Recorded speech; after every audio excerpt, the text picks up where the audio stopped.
Have you ever finished watching a movie and thought, this is great, can't wait for the sequel? And then when you actually saw the sequel, you said to yourself, actually that wasn't half bad. But then when you saw the next 4 films in the franchise, you thought, man, they really should have left this alone after 2. Well then, today, this is the show for you. Welcome to Sequelpalooza. Sequelpalooza. Sequelpalooza. Sequelpalooza. Sequel. The series that takes a hit movie, or even occasionally 2 hit movies, asks what happened next and discovers that it's often a complete and utter mess. In each episode, we'll be telling the story of a different film series from across the decades. And today,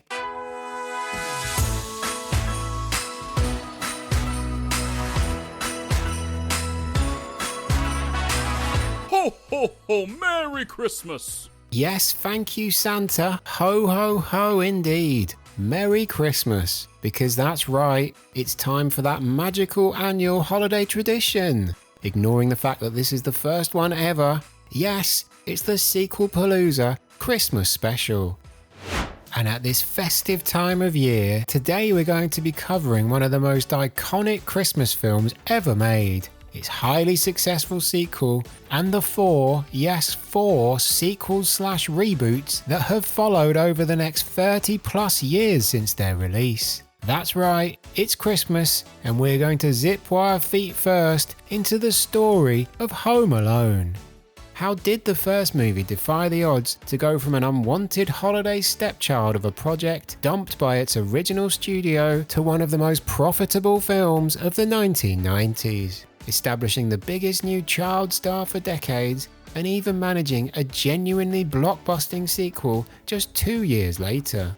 Does the late 90s third installment from the Home Alone universe deserve the bad reputation that precedes it? What happened next for the 80s legend whose own family holiday worries became a billion-dollar idea? And how painful have things really become as the festive franchise has continued to churn out seemingly endless small-screen sequels that hold as close to the formula as possible?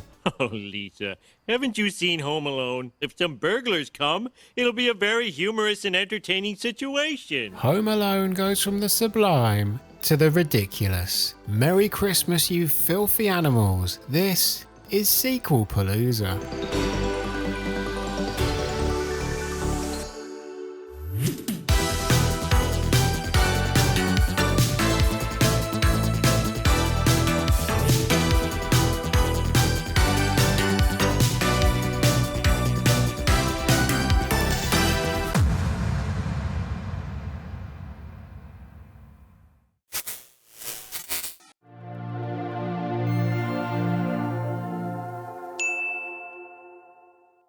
As the 1990s began, pop culture still had one foot in the previous decade. Nirvana's Nevermind hadn't yet signaled a seismic change in the music industry, as Phil Collins and Michael Bolton battled it out at the top of the Billboard Hot 100. The Disney Renaissance had only just begun, with the release of The Little Mermaid less than 2 months prior, and shows like Cheers and The Golden Girls were still dominating the small screen. One of the most impactful filmmakers of the previous 10 years was also finding his feet at the dawn of the 90s. There aren't many names in cinema more symbolic of the 1980s than John Hughes. With the back-to-back series of coming-of-age teen comedies and dramas he wrote or directed in the middle of the decade, a run of films that took in his directorial debut 16 Candles, The Breakfast Club, Weird Science, Pretty in Pink, Ferris Bueller's Day Off, and Some Kind of Wonderful, ending up defining an entire era for a generation of movie fans. I mean, for a long time as a teenager, I wanted to move to Shermer, Illinois, but you know, it never did really exist. Anyway, Hughes had already made a noticeable shift towards less teen-oriented work. Though he had written the successful first movie in the National Lampoon's Vacation series in the early 80s, it wasn't until 1987's Planes, Trains and Automobiles that he proved he could direct a hit outside of his teenage comfort zone. The Steve Martin and John Candy comedy remains a rare Thanksgiving-based classic to this day. Not every movie he was involved in was a roaring success, however, with She's Having a Baby becoming a box office flop in 1988. He eventually followed up Planes, Trains with another comedy directorial success, 1989's Uncle Buck, and ended the decade writing a festive favourite of the Culture Slice household, National Lampoon's Christmas Vacation. Vacation was one of the few late 80s Hughes comedies which didn't feature John Candy, who took on the title role of Uncle Buck alongside a breakout performance from a young child actor named Macaulay Culkin. Hughes would see Culkin as the ideal star for a film that he'd first conceived prior to leaving on a family vacation. Even in the era of the concept film, it was a pretty straightforward elevator pitch, as Hughes remembered at the time. I was going away on vacation and making a list of everything I didn't want to forget. I thought, well, I'd better not forget my kids. Then I thought, what if I left my 10-year-old son at home? What would he do? And so Home Alone was born. Or rather, the concept was. Getting the thing actually made proved slightly more complex. For a director, he initially turned to Patrick Reed Johnson, who was just in the process of completing the sci-fi comedy Spaced Invaders, but he eventually passed. Though Reed Johnson would direct Baby's Day Out from a Hughes script a few years later, and it's difficult to have envisaged just how big the film he turned down would become, he still missed out on directing Home Alone. So, yeah. In need of someone behind the camera, Hughes looked to his experience getting Christmas Vacation made, and the man who he'd initially wanted to make that. To fill the director's chair, he passed the script to Chris Columbus. Though Columbus had written both Gremlins and The Goonies, and would go on to deliver some of the biggest box office smashes of the next 2 decades, by the end of the 80s, his career was spinning its wheels. After the highly underrated but only moderately successful adventures in babysitting in 1987, he had delivered the critically derided and commercially disastrous Heartbreak Hotel 1 year later. Having left Christmas Vacation due to a fairly major personality clash with its star Chevy Chase, he was at something of a crossroads himself. I desperately needed a job and was on the verge of probably never directing again. I quit Christmas Vacation, and I think John, in his own way, admired that. 2 weeks later, he sent me 2 scripts, one of which was Home Alone. He's basically responsible for me continuing to work as a director today. As Columbus tweaked the script and prepped the movie, Hughes was working on ensuring it could actually get made. Studio backer Warner Brothers, who had agreed to finance the film with Hughes as producer, were getting cold feet as the budget crept up over the initially agreed $10 million and on to more than $14 million. When Warner's demand of more than $1 million being chopped off the top of the budget was refused by Hughes and exec producer Scott Rosenfeld, they shut the production down. As things stood, Home Alone would have been lost for the sake of $1.2 million. But Hughes, by now experienced in the art of war that is Hollywood film production, had a backup plan. He had been involved with secret covert meetings with 20th Century Fox execs who agreed to take on the project if Warner's pulled the plug. When they did, the now Fox-backed movie picked back up almost immediately. In the end, Home Alone was made for around $18 million. We'll get into it in a bit more detail shortly, but yeah, not a bad financial investment. Given that Hughes had written the film with him in mind, it came as no surprise that Macaulay Culkin would take on the role of Kevin McAllister. As Columbus remembers, I think John knew all along that he wanted Macaulay in the movie. I ended up seeing 200 other kids, looked over hundreds of videotapes, then Macaulay read, and you immediately knew this was the kid. With their young star in place, the rest of the cast was filled out by a combination of young newcomers and experienced performers. John Candy even turns up for a cameo as Gus Polinski, the poker king of the Midwest. The story goes that he was offered a small percentage of the film's profits for just 1 day of work, but he turned it down, choosing to do a favour for Hughes and taking home just $414 instead. We all know the story of Home Alone almost as if we studied it in school. Boy's family heads to Paris for Christmas, but accidentally leaves him behind. Boy thinks his family have disappeared and is loving it. Boy gets freaked out by the scary neighbor, but later learns he isn't so scary. Boy realizes he needs to protect his family home from the wet bandit robbers, played by Joe Pesci and Daniel Stern. Convinces them everyone is still there, but by Christmas Eve, they know otherwise. So, as Mum Catherine O'Hara scrambles to get back home, Boy uses his ingenuity, along with a Hollywood crew of prop designers and stuntmen, to do just that in an impressively elaborate fashion. Production on Home Alone began in February 1990 and lasted for around 3 months, though the exterior was clearly a real house, and it's a house worth a serious amount of wedge these days. The interior of Kevin's castle was constructed in a closed-down Illinois high school. Columbus quickly became adept at working with child and stunt actors. As they watched the footage back on set, they realized that they could be onto something a bit special. I'd yell cut and everyone was silent. I'd walk up to the stuntmen and say, "Are you okay?" And they'd say, "Perfect, no problem." We'd go back to the monitors and watch the playback, and that's when we realized it was hilarious. When it was ready for release by the late autumn of 1990, not everyone in the critical class was laughing quite as hard. Wild as it is to look back on now, reviews weren't universally positive. Some liked it, but many didn't. Siskel and Ebert were dismissive in their analysis of this dopey new comedy. And that's the premise of the dopey new comedy, Home Alone. Writer-producer John Hughes and his director Chris Columbus have made a sort of a preteen Ferris Bueller's Day Off, and the formula is wearing thin on me. It's fair to say that this wasn't being seen as a blockbuster in waiting by many, and hindsight is a wonderful thing of course, but I genuinely can't understand why. This had box office banger written all over it. The general public, of course, ended up agreeing.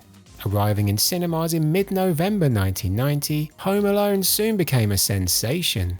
Outperforming Rocky V and The Rescuers Down Under in its opening weekend, it ended up staying as the #1 film in North America for more than 3 months, right up until February of '91. 20th Century Fox predicted takings of between $70 and $80 million, somewhere in line with Uncle Buck, but Home Alone ended up making $285 million in the US and Canada alone. By the time it had made its way around the rest of the world's cinemas, that total had made its box office returns up to more than $475 million, over 25 times its production budget. Unbelievable stuff for what was typecast as a throwaway family comedy and became a profit-making machine. Hughes' germ of an idea, brought on from holiday paranoia, had created a monster. Home Alone succeeded in part because it managed to feel fresh in its presentation, whilst also taking clear influence from the likes of Chaplin and Keaton in the very impressive stunt work. Combining that with outstanding performers, ingenious for the time booby traps and contraptions, and in hindsight a really brilliant central performance from Culkin, this film was always destined to be a huge hit. As a kid, you think it's the coolest thing you've ever seen, but the craft behind the movie, from the practical effects action to the memorable John Williams score and the performances, make it just as rewarding for adults. Siskel and Ebert might not have liked Pesci and Stern as the wet bandits, but I thought they were great, as was Catherine O'Hara in particular as Kevin's mum Kate. Feels like one of those movies where all the stars aligned and it turned out as good as it ever possibly could have, even if you'd have made the thing 100 times over. After its mind-blowing success, Home Alone rapidly became a new template for how family films could be made. It also single-handedly turned Macaulay Culkin from a working child actor into a legitimate worldwide superstar. Award shows, music videos, Saturday Night Live, his own cartoon series, and yes, more hit films like 1991's My Girl, which raked in over $120 million on a $17 million budget. He became pretty much inescapable. Macaulay Culkin was now the hottest child star Hollywood had seen in decades, and it was all because of Home Alone. It also made making a sequel to Home Alone essentially inevitable, although with a heftier price tag. You guys give up, or you're thirsty for more? Thanks, Macaulay. I agree. Audience retention on YouTube is important. Anyway, By the time it was agreed that Home Alone 2 would go into production, both Hughes and Columbus kind of needed it to be a hit. The pair had reunited, along with Home Alone editor Roger Gosnell and John Candy, plus a Culkin cameo thrown in for the 1991 comedy Only the Lonely, which didn't hit with critics or audiences. In fact, Hughes' entire 1991 was filled with disappointments. He had written Career Opportunities, a vehicle for Labyrinth star Jennifer Connelly, and something of a return to the teen movie, but with elements of Home Alone thrown in for good measure, which ended up being such a messy production that he tried to take his name off the film before release, and which made just over $11 million in North American cinemas. Two more of his scripts, Dutch and Curly Sue, the latter of which he also directed, were not received well either, and also bombed at the box office. Hughes was becoming more disillusioned with Hollywood, despite, or maybe partly because of, the Home Alone success he was now attempting to live up to.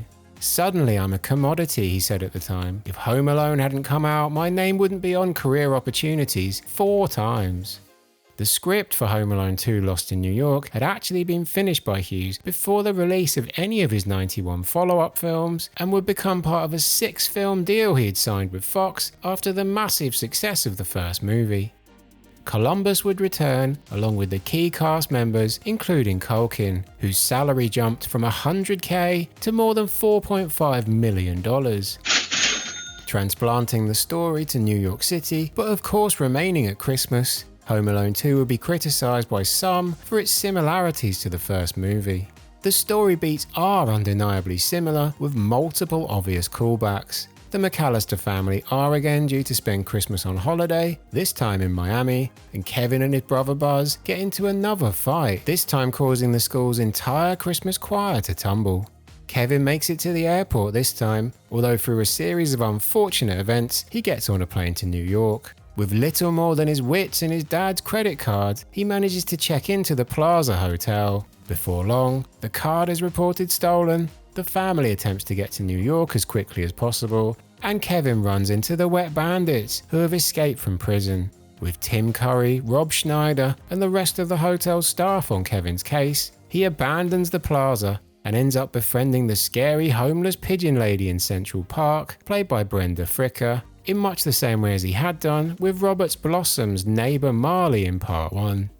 Having also befriended the owner of Duncan's Toy Chest, he decides to stop the bandits' planned robbery of the store on Christmas Eve by luring them to his uncle's townhouse, which is in the process of being renovated, and yes, chaos ensues. Filming began in December of '91 and ran through until May of '92 across New York, Chicago, and a Hollywood lot. As the movie was prepped for a November of '92 release date, it was clear that, if this was going to be another hit, it wouldn't be a sleeper one this time. Multiple video games, toys, board games, numerous brand tie-ins, Home Alone 2 was a blockbuster from the off. But it would arrive with less than perfect reviews. From noting that Hughes had merely moved his movie to a new locale and wrote a retread, wheeling out the well-worn precocious kid on his Todd scenario with scant regard for originality, to stating that Home Alone 2 pales next to its predecessor. Not all reviews were negative. Time magazine called it an uncynical sequel that actually deserves its assured success, but the critical classes didn't generally approve. With a considerable marketing campaign rolled out, Home Alone 2 arrived in North American cinemas on November 20th, 1992. Somewhat unsurprisingly, it landed at the top spot of the box office, although the sequel only managed 3 weeks there this time, eventually making more than $175 million domestically. Though this was a drop from Part 1, the worldwide gross of over $185 million was almost in line with the original and meant that the total cinema takings of over $359 million exceeded 75% of Home Alone 1's earnings.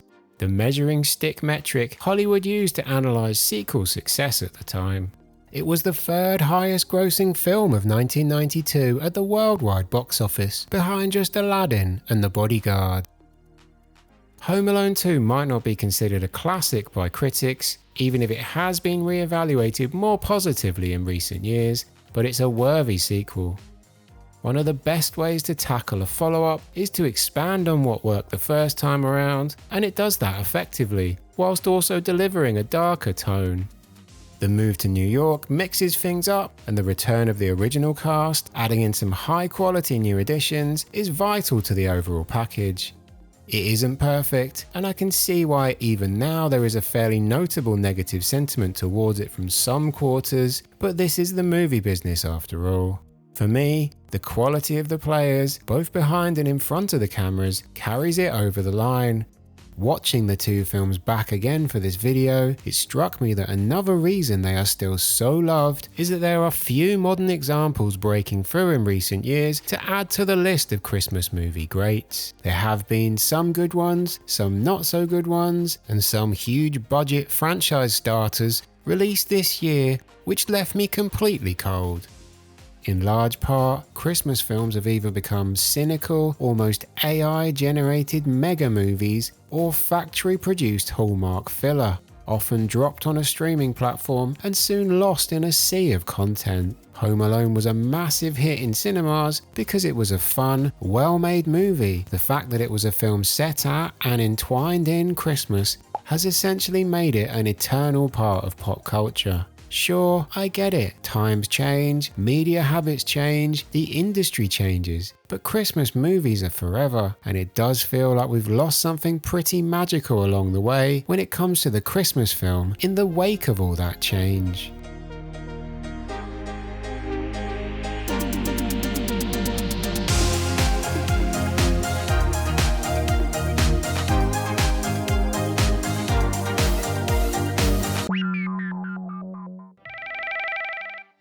Hello? Oh, hi boss. Yes, Merry Christmas to you too. Yeah, we're just in the middle of the Christmas episode now. Any notes? Right, try to be less of a Grinch and more positive about modern Christmas films. Okay, sure, will do. Christmas spirit and all that, boss. Looking forward to the office Christmas party later. Anything else I can help with? Oh wow, thank you. A Christmas present? That's really kind of you, boss. I wonder what it could be. Oh right, you bought me a Christmas jumper and I get to start work on the next Culture Slice video tomorrow morning as close to 7 AM as possible. That's very kind of you, boss.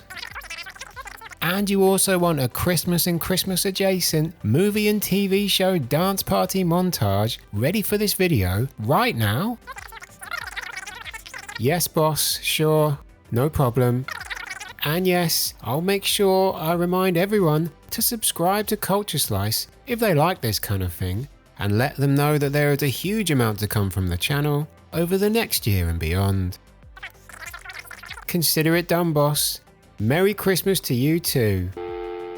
Son of a...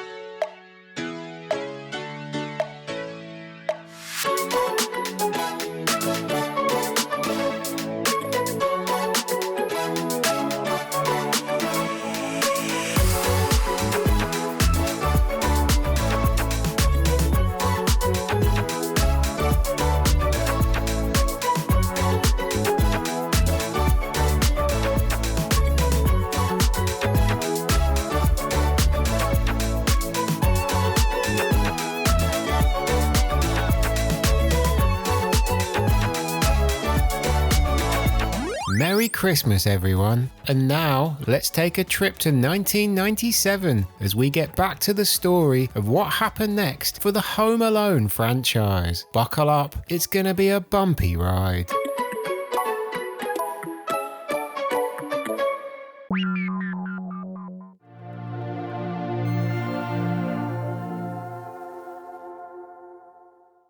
The impact of Home Alone on movies for younger viewers was considerable, and numerous imitators followed in its wake. Some made money, others didn't, but none could match its success, not even the ones that managed to have Macaulay Culkin as its lead.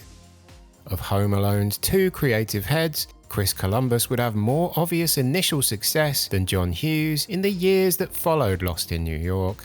whereas Columbus was directing Robin Williams to almost match Home Alone's box office numbers in 1993 with Mrs. Doubtfire. Hughes was writing and producing movies that clung more directly to the Home Alone formula, producing the likes of Dennis the Menace, which made money, and Baby's Day Out, which did not.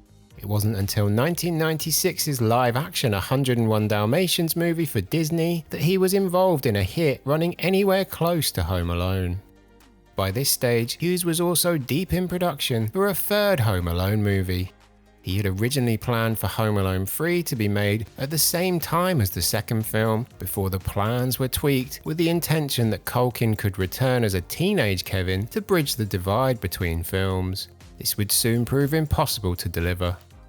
After the Home Alones, Culkin had continued to star in movies for a few years, going against type in the poorly received psychological thriller The Good Son, before reverting back to comedy with Getting Even with Dad, and of course, starring as Richie Rich, before officially retiring from acting at the age of just 14 in 1994. Feeling overworked and exploited by his parents, he decided to live a more normal life and wouldn't be seen in the public eye much for years. Though he would return to acting in the early 2000s, his time as a major movie star was over. So without Culkin, Hughes needed another idea. Maybe just leaving Home Alone alone would have been the best option, but for whatever reason, they didn't let sleeping dogs lie. Hughes had initially considered bringing back not just Joe Pesci and Daniel Stern's Wet Bandits, but also Kieran Culkin, Macaulay's actual brother, as Kevin's cousin Fuller to take on the lead role. Reports indicate that the Bandits just weren't up for it, and that young Kieran ended up not wanting to take on the mantle of the role or the potential level of fame from his brother. But either way, this idea didn't go anywhere in the end. Roman, do we cancel? Instead, with Fox keen for another Home Alone movie in whatever form it took, Hughes concocted an entirely new story, without any of the original cast members and starring a brand new young actor in the lead role. And, though it was filmed over the winter, it wouldn't even be set at Christmas. Was nothing sacred by 1997? To replace Columbus, Hughes drafted in Raja Gosnell, editor of the first two movies, who had never directed a movie before. To replace Culkin, Alex D. Linz was cast as, yes, Alex. From here, the story goes somewhat off the deep end. Home Alone 3 featured a group of criminals working for an international terrorist group who hide a top-secret microchip in a toy car to get it through airport security and onto a flight, before it is accidentally taken by Alex's neighbour, played by Marion Seldes, who is heading back to Chicago.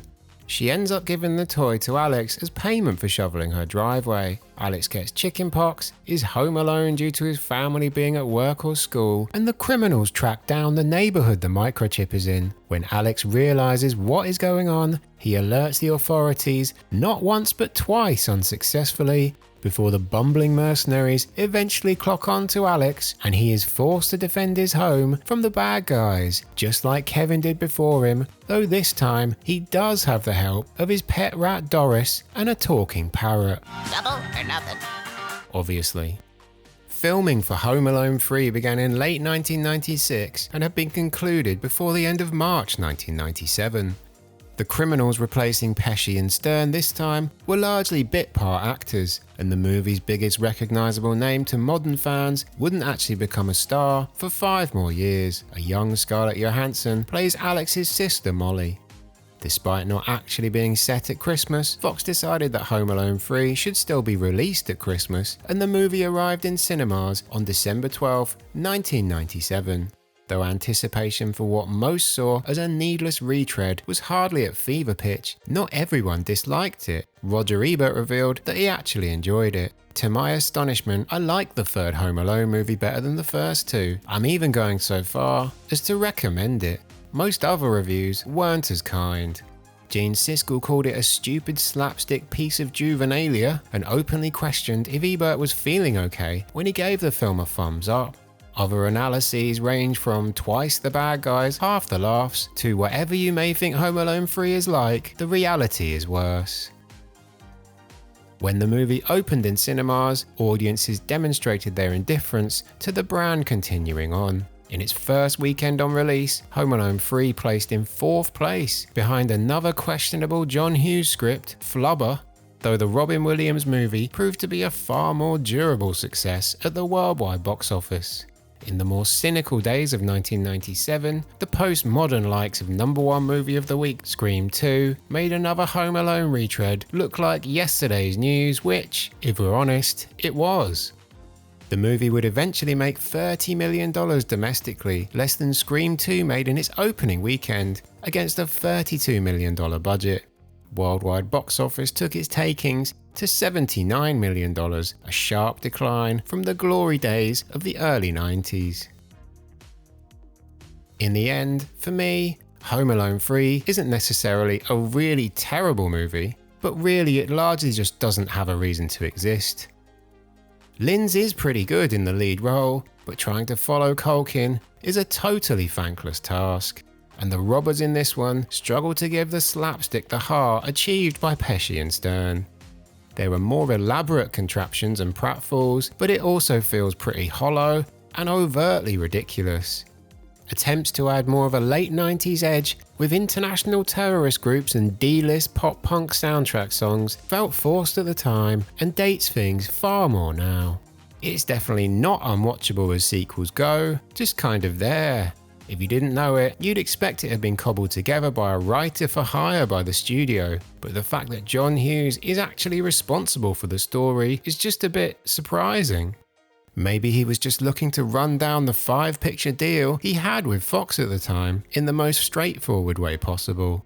Raja Gosnell has edited a lot of classic movies, but as a director, he went on to make the likes of Big Mama's House, Beverly Hills Chihuahua, and 2 films from both the Scooby-Doo and Smurfs franchises. He knows Home Alone, but he has also regularly appeared in worst directors ever lists for decades for a reason. Overall, that sheen of quality which had exuded from the screen in Part 1 especially is gone like dust in the wind. If Home Alone 3 was the only sequel made following the original 2 movies, it would have been a bit of a misguided folly. A pointless retread with a brand new cast which didn't do too much damage to the franchise's heritage, made a comparatively meagre amount of money, and would be largely forgotten. As it happened though, Home Alone 3 would, sadly, be just the beginning as we stumbled straight towards the new millennium.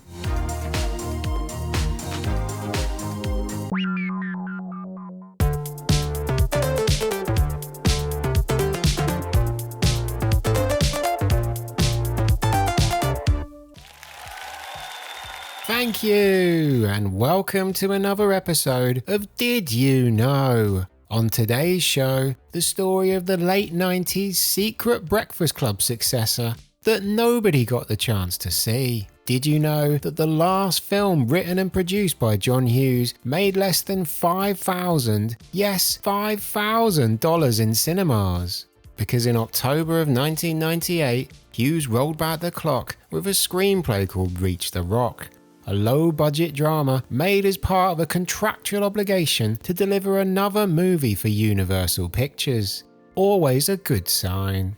Directed by debutante Bill Ryan, who had worked as Hughes' assistant on the first 2 Home Alones and would never direct a movie again, Reach the Rock would see Hughes explore a much darker tone than he had so far in the 1990s, telling the story of a man spending a night in a Shermer, Illinois jail years after his friend's death. Seen as a spiritual sequel to The Breakfast Club, possibly Hughes' most loved film in its tone, subject matter and use of music, its lead character Robin, played by Alessandro Nivola, was viewed by many as a grown-up representation of Judd Nelson's John Bender. Hughes had also considered a direct Breakfast Club sequel exploring the characters' lives in their 30s, but this sadly never got close to production. Reach the Rock did make it in front of the cameras, and prior to its release, the marketing leaned heavily on Hughes' considerable back catalogue. He's a filmmaker with style. He's an author with attitude.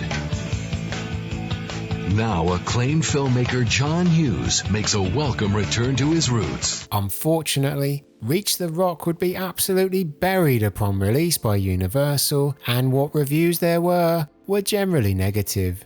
It made just $4,960 in cinemas when it was screened in just 3 different theatres across the entire United States, and is even now difficult to get hold of. It received a home video release the following year, but that sank without trace too. Though he would be credited with the script for 2001's Just Visiting, an adaptation of a French farce about medieval knights being transported to 21st century Chicago, that would be about the lot for Hughes' movie career. He was initially announced as the writer and director of a film called The Chambermaid starring Hilary Swank in the early 2000s, but this wouldn't end up coming to fruition. That project would eventually become Made in Manhattan, with the script changed so much that Hughes demanded he be credited under the pseudonym Edmond Dantes, the character who transforms into the Count of Monte Cristo. Hughes would be credited for the stories or characters of a number of films under the Dantes name, from Beethoven and its numerous straight-to-video or DVD sequels to Drillbit Taylor, despite invariably having very little to do with them.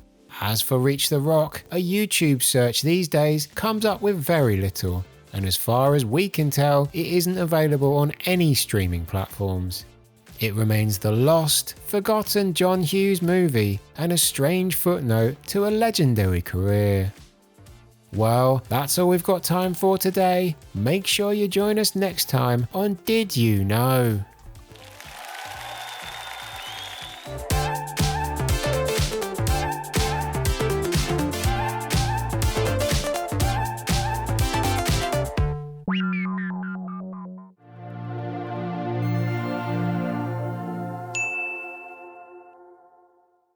So yeah, parts 4 to 6 in the Home Alone cinematic universe. Only none of it was actually good enough to be released in cinemas.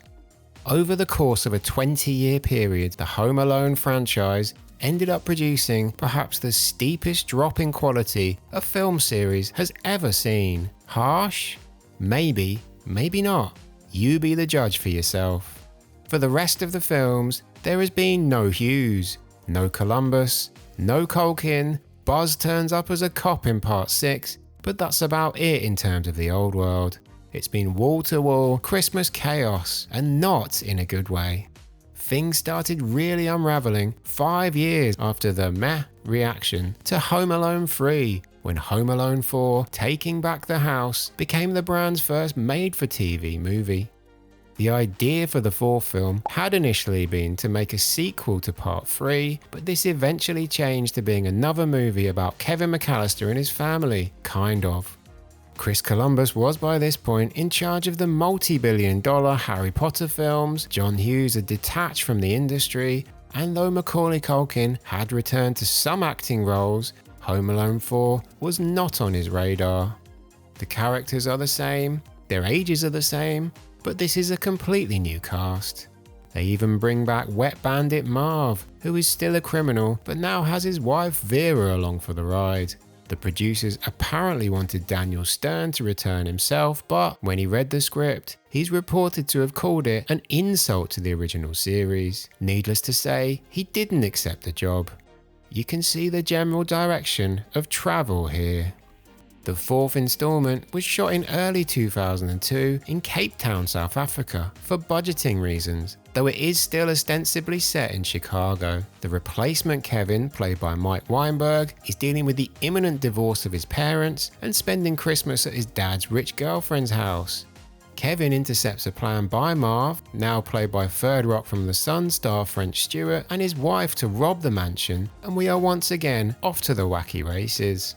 Home Alone 4 Taking Back the House premiered in November of 2002 on ABC as the first episode of a new season of The Wonderful World of Disney. The producers, almost unbelievably, had hoped that its success would create the opportunity for a Home Alone TV series, going so far as agreeing deals with its main cast to appear.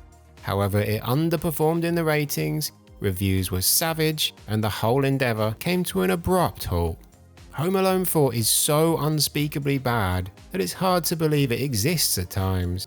It feels like a parody of a terrible sequel, or one of those knockoff DVD fakes of hit films. It's mind-boggling to think that it is in fact made by Fox. And yes, it's a TV movie, and yes, it's aimed at kids, but it's hard to contemplate how this could actually be worse or bring enjoyment to anyone. The thing is, there are some decent actors here. Jason Baig is a solid hand, and Missy Pyle seems to have been in literally everything. But the script, from TV writers Deborah Frank and Steve L. Hayes, just cannot be saved. Combined with the very low rent production values and charmless delivery, this ranks as a low point for my time on Sequelpalooza so far. It is simply a painful experience, for the robbers and for us. By all rights, this should definitely have drawn a line under the franchise as a going concern, but of course, it didn't. It would lay dormant for a while, but like any number of movie monsters throughout film history, it would eventually rise from the ashes to leave in its wake destruction and pain, or something. It goes without saying that Home Alone 4 had destroyed any possibility of a cinematic return or seemingly a TV series, but the brand was still considered valuable enough for a one-off TV movie at this stage, so Home Alone: The Holiday Heist went into production in the spring of 2012. The story of Home Alone 5 ditched the McAllisters, instead revolving around Finn Baxter and his sister Alexis, Christian Martin, and Jodelle Furland. Two technology-obsessed kids whose parents are stuck at a Christmas party in a snowstorm as a group of art thieves, led by Malcolm McDowell and Debbie Mazar, attempt to break into their new home. You see, unbeknownst to Finn's family, there is a long-lost Edvard Munch painting stored away somewhere in the house worth $85 million. And once again, we are up for booby traps, stunt work, and morality lessons, though this time there are more technologically advanced plot devices, and the movie is not set in Chicago. Home Alone: The Holiday Heist made its broadcast debut in November 2012 and was released on DVD a year later. This is totally cool. A world premiere movie event. It was rolled out to little fanfare and poor reviews, and you can absolutely see why. The movie fails to move the franchise forward in any meaningful way, none of the characters are particularly interesting, and the subplots around the family dynamic, the house being potentially haunted, and the setup of the robbers' motives are interminably dull. Talented actors are again wasted, floundering around in this nonsense. Though calculating profitability on a TV movie like this is difficult, Home Alone 5 reportedly cost $11 million to make and raked in an estimated $1 million in DVD sales. You really do have to wonder what the point of the whole exercise was. Moving forward almost a decade, by 2021, the media world around the Home Alone franchise had seen drastic change. Streaming was increasingly the dominant force in visual media consumption, and Disney had not only bought Fox, but launched Disney Plus, its very own streaming service, and what they needed was content. A lot of content. In this climate, making another Home Alone movie was unsurprising. Unneeded, but unsurprising. The fact that it became the first Fox production to be made exclusively for Disney Plus brought a strange sense of synergy to proceedings, with one of the most important titles from Fox's recent history now being used as a tentpole release for its new owner's attempt at creating a future-proofed platform. That doesn't mean that it was a good idea, of course, but it was, unquestionably, an idea. Anyway, Home Sweet Home Alone went into production not long after Disney had acquired Fox. Early rumours indicated that Macaulay Culkin might actually return in some form, but Culkin himself soon squashed that possibility. The script for Home Sweet Home Alone from Streeter Seidel, better known as the head writer of Saturday Night Live, and SNL cast member Mike Day, also known as the Is It Cake guy, attempts to both stick closely to and tweak the by now far too well-trodden story. A young boy named Max, played by Archie Yates, is left behind in an insanely kitted out house when his family goes on holiday to Japan without him, to his delight at first. As he begins to realise he misses his family more than he thought he would, he also defends his house from a married couple, Rob Delaney and Ellie Kemper, who are desperate to retrieve a valuable doll that they incorrectly believe Max has stolen, so that they have a chance to sell it and keep their family home. In part due to the prestige of its Disney Plus prominence at the time, along with the nostalgia of the passing of the 30th anniversary of the original film's release, it felt like Home Sweet Home Alone was the most anticipated of the later trio of attempted reboots when it arrived in November 2021. This is not going well! Home Sweet Home Alone. Sadly though, reviews were once again largely negative, lamenting it as an unnecessary sequel that fails to revive the franchise, that doesn't commit hard enough to be silly fun with something rotten at the core. As the New York Times review put it, who's the real victim here? The audience. Buzz McAllister's cameo doesn't offer much. There's a few comedians I recognise from much funnier shows. The film isn't great. The script manages to make its main star an entirely unsympathetic character. The early scenes are often awkward. The story is nonsensical in the extreme. And the violence here feels much more painful and off-putting than slapstick. But given some of the people involved, Home Sweet Home Alone does feature very occasional, intermittent flickers of quality. The end result, though, is far from appealing. It might also feel like it's not as hopeless a movie as something like Home Alone 4, because the production values are superior, but wait, no, actually,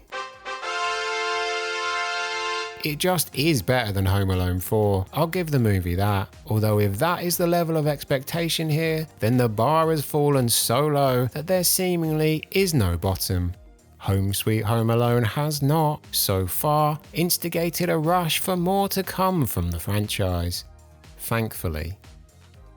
Given that we're seeing a reboot every decade at the current trajectory, Home Alone will undoubtedly reappear someday, whether we like it or not.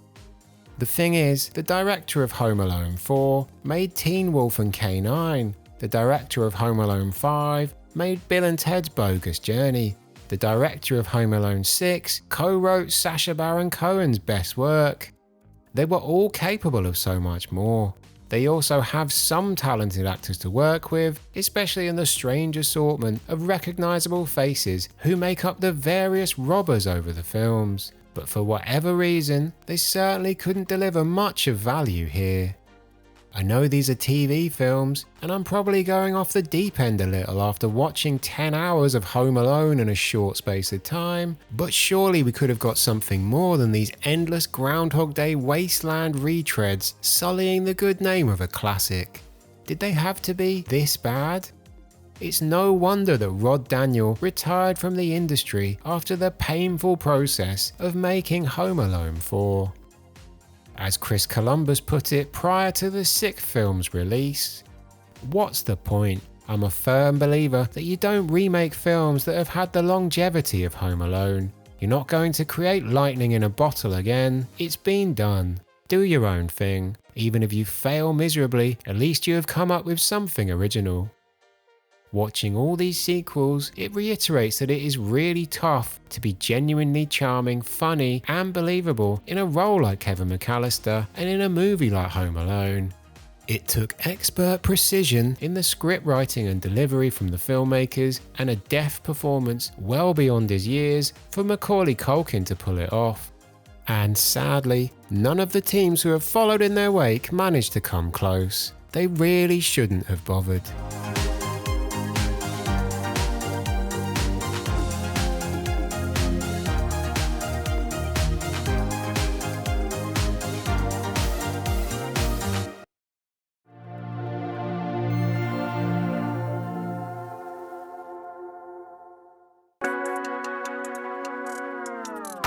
It's probably no secret by now that John Hughes' work is really special to me, but before making this video, I'd somewhat neglected attempting to articulate quite why. I think it's perhaps that there has never been a filmmaker or screenwriter who so effectively presented stories of and characters in movies about younger people that was so believable and relatable. As their presence coincided with my own adolescence, those stories have stayed with me. They will always have a place in my heart as long as I live. Home Alone and Home Alone 2 work so well because they are not patronizing. They treat the younger cast members and their equivalent audience as equals. Hughes noted that he actively attempted to see the world from the viewpoint of Kevin, not simply tell a story with him in it. That tonal shift had a profound effect on the way Hollywood presented movies for those audiences going forward, and helps to make the first two films so memorable, but nobody has ever quite managed to live up to the same magic, even if they've followed the formula. John Hughes really was a one-off. When it came to Home Alone, combining Hughes' writing with the deft touch of Chris Columbus, a mainstream director who doesn't get enough recognition for his overall body of work, along with a stellar cast and the timeless John Williams score, and with Home Alone, you had a really formidable combination. It is, for a family film, about as good as it gets. Of the two, Columbus's post-Home Alone career saw considerable peaks, whilst for John Hughes, it represented a watermark after which he wouldn't deliver nearly the same level of impact ever again. I guess everyone has a peak period which cannot last forever, but it's still pretty crazy to me how far he fell off. Clearly, for whatever reason, a malaise had set in, and that malaise is encapsulated in the output of Home Alone 3. He had created a formula and, either through personal choice or, more likely, a financially driven imperative from the studio, stuck to it. Some of the movies he wrote and produced in the mid to late 90s made a bit of money, but the magic was gone. This episode has been something of a diversion for Sequelpalooza, as, so far, we've been covering movie franchises in which the sequels fall apart in fairly rapid order. When it comes to Home Alone, the sequel actually worked pretty spectacularly well. Sure, reviews at the time were middling, and it isn't quite as beloved as the original, but it has still become a Christmas classic, and it made a big splash at the box office, before becoming a fairly permanent fixture for Christmas home video and TV viewing. There are even those who, whisper it, actually prefer the second installment to the first. For us here at Culture Slice Towers, this is breaking new ground. A successful sequel, you say? The problems for this film brand, of course, came when they decided to continue the story beyond Lost in New York. Because let's be honest, Home Alone as a concept worked well for the first film, and the second survived the sequel curse by mixing it up enough and bringing back the brilliant cast. Beyond that, the idea had really run its course. Literally nothing more needed to be said on the matter, especially without the original players. Although if you were a kid growing up when Home Alone 3 arrived in the world, you may slightly disagree. Probably the best piece of media the series has produced since 1992, doesn't last longer than a minute, but it does feature Macaulay Culkin. The 2018 Google Assistant advert, in which an adult Kevin recreates scenes from the film with help from modern technology, was the most legitimately funny thing I saw as I trawled through Home Alone's more recent history. What do I owe you? Looks like you paid online. Keep the change, you filthy animal. Okay, cool. Maybe the later sequels could have actually proved some worth by featuring well thought through concepts rather than just lazy tribute acts. But alas, that didn't end up being the case, as what we've actually seen is churned out TV movie filler. It's been quite the fall from grace. Clearly things took a dive creatively, but when you look at it from a financial perspective, who it all went really wrong for was Warner Brothers. By refusing to cough up little more than an extra $1 million to get the first film made, they essentially hand-delivered a $1 billion franchise over to Fox, one which will be bringing in Christmas residual income for as long as people celebrate the season. In the litany of unforced errors made by film studios, I'd say this one is a pretty undervalued and high-ranking case. People talk about how writing a Christmas hit is the best pension a musician can ever invest in, but that Home Alone Christmas revenue isn't anything to be balked at either. As Raja Gosnell, editor of the first two movies and director of the third, noted a few years back, the fact that it still comes around every year feels good. It's like having that favourite dish you only cook once a year around the holidays. If you could watch it every week, you wouldn't. But you watch Home Alone, and it feels good to be back. You know what to expect, yet it still delivers. Whatever happens with the streaming wars in the future, or if linear TV really does eventually perish, and through whatever technology people end up transmitting films to their living rooms, there's likely to never be a time that Home Alone won't be present in homes every December. A Christmas tradition that people actually enjoy. A monument of a Hollywood era long gone, a time when mid-range family comedies becoming the highest grossing films of the year and genuine cultural moments wasn't a thing of the past. If Hollywood could start producing more Home Alones and fewer Red Ones, that would be a Christmas gift that would be gratefully received, thank you very much. Let's just hope that there aren't too many more dodgy reboots being prepared to join them over the coming decades as well.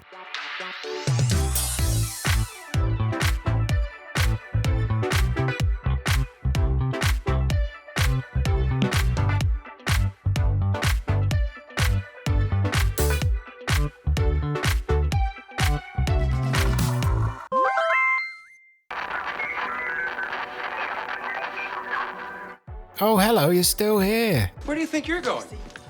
Nobody's leaving. Okay, thanks Clark. Anyway, you're allowed to leave, but thanks for watching the video. You've made it all the way to the outro. If you want to check out the rest of the Sequelpalooza story so far, then this video here is a 2-hour compilation of the first 3 episodes, featuring deep dives into the cinematic journeys of a trio of 80s classics and their not so admired sequels, The Never-Ending Story, Caddyshack, and Teen Wolf. There's a whole load more to come soon from Culture Slice, but in the meantime, Merry Christmas, and remember, we're all in this together. We're all in this together. Thanks Clark, I've already said that part. This is a full-blown 4-alarm holiday emergency here. Oh right, better get more booze in then, guys. We're gonna press on, and we're gonna have the happiest Christmas since Bing Crosby tap danced with Danny Kaye. Merry Christmas, everyone. Bring it.